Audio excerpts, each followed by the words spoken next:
Welcome back everybody to the final level of the game, Wily Fortress 8. Although it is a rather short level, it is definitely not sweet. We'll see what changes there are in hard mode with this very elaborate chase scene. Indeed.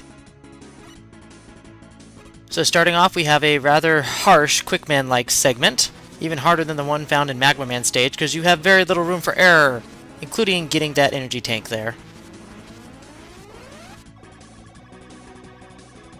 Now for the major set piece of this level, the chase scene with Wily Machine number 5. It's not too bad overall, at least it wasn't in normal mode, so we'll see what happens. We're going to swap over to Night Crush, because Night Crush takes care of just about any enemy in this chase. And already there's an extra Skeleton Joe. Just something more I have to deal with. Okay, there's going to be another one of those drillers right there. Oh, there's a second one. Oh, there's two of them on both levels, the top and the bottom. Look at that. Another Skeleton Joe, and this should be the end of it. Whoa! Whoa! Ho, ho, ho. Oh, sneaky, sneaky. Last one at the end there. Alright, we're going to skip ahead just moments before that and see if I don't die this time. I still think that's pretty cruel to be adding 2 extra rolling drills on both levels. And then, of course, naturally the one that got me right here. So when is it happening? There you are. And you have to wait until the skull tank is just about upon you before that thing comes into play. Wow.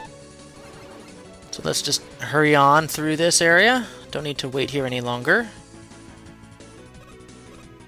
And ready the Night Crush, because the second part of the chase is coming up.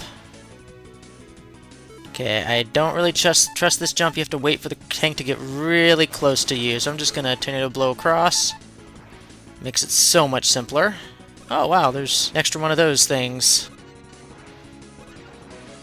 Ooh, there's more droppings. More umbrella thingies. I don't even know what they're called. There's definitely more of them.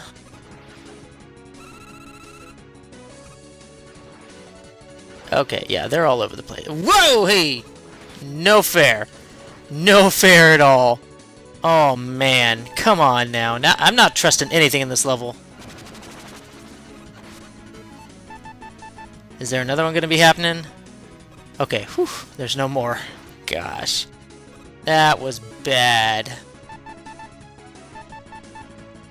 Okay, now I know Tornado Blow is the weakness for this guy, but I'm going to try and do it fair and square and do Pharaoh Shot, which is another weakness of this tank.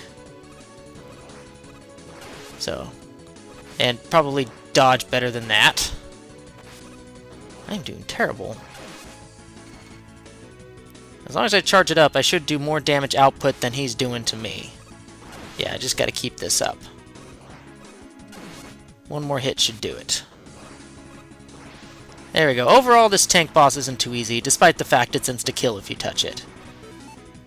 So I'm kind of glad they made it easy, because going through that chase scene again does not seem appealing.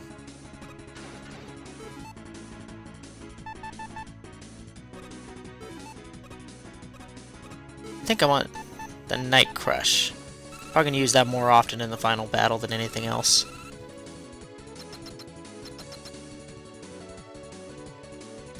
So, final boss, 3-parter. Are we ready? We'll find out. Here he is. He's a big boy, ain't he? No, whoa! Jiminy Christmas!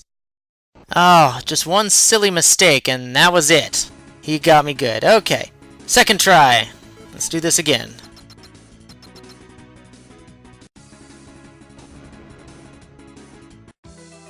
Okay, Night Crush works just as well as Centaur Flash. In fact, I think it almost works just even better. I think it does 1 extra point of damage, which is really kind of what I need.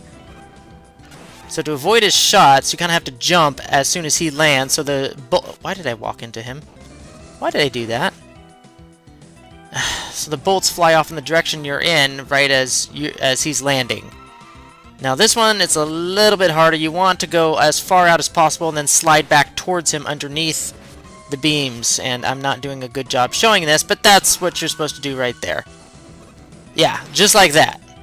You can't always get that constantly right every time, but that's the general concept of how do you avoid those. Now for the Wily Pod. Need you to tank it up. because without the EX armor in normal and easy mode to knock it down to I think like 5 units of health, he pretty much can kill you one shot if you're at half health or less, if you touch his Wily Pod. Ooh, and here's a lesser spawned combination here, Crashman and Airman. I haven't seen these guys in a while. Usually I get like, I don't know, like Shade Man or Spring Man. Or this combination, Wave Man and Charge Man. I get these guys a lot. I mean, there seems to be some combinations that are more common than others. I'm not sure if it's a deliberate thing or if it's random. I'm not really sure what the process is here. But there's some combinations I just see very little of. Sheep Man and Pump Man seem to be... I can never dodge that. Seem to be a uncommon combination show, but they're not as rare as that Crashman Airman one. And I need a weapon tank. Oh yeah. Let's master tank it up. There's no reason not to. If I don't use it in this battle, there's no point saving it for anything later, because there's nothing later after this boss.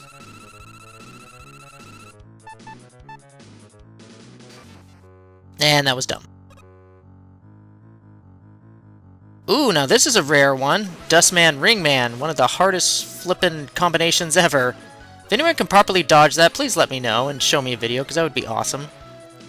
Okay, we have beaten the game. This is just a gotcha moment to thinking that you have a 5th boss to fight at the end of this level, but nope. Good old fake out. Oh yeah, that was awesome.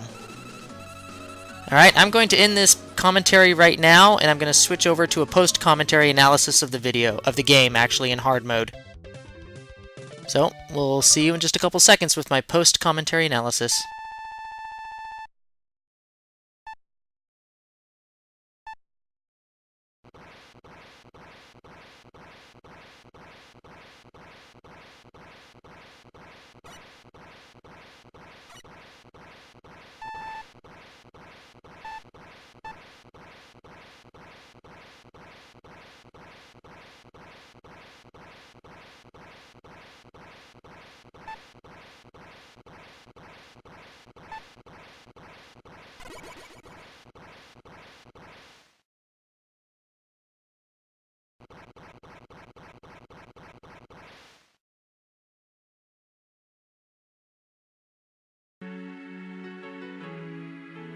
Megaman Revenge of the Fallen hard mode is a pretty hefty challenge to conquer.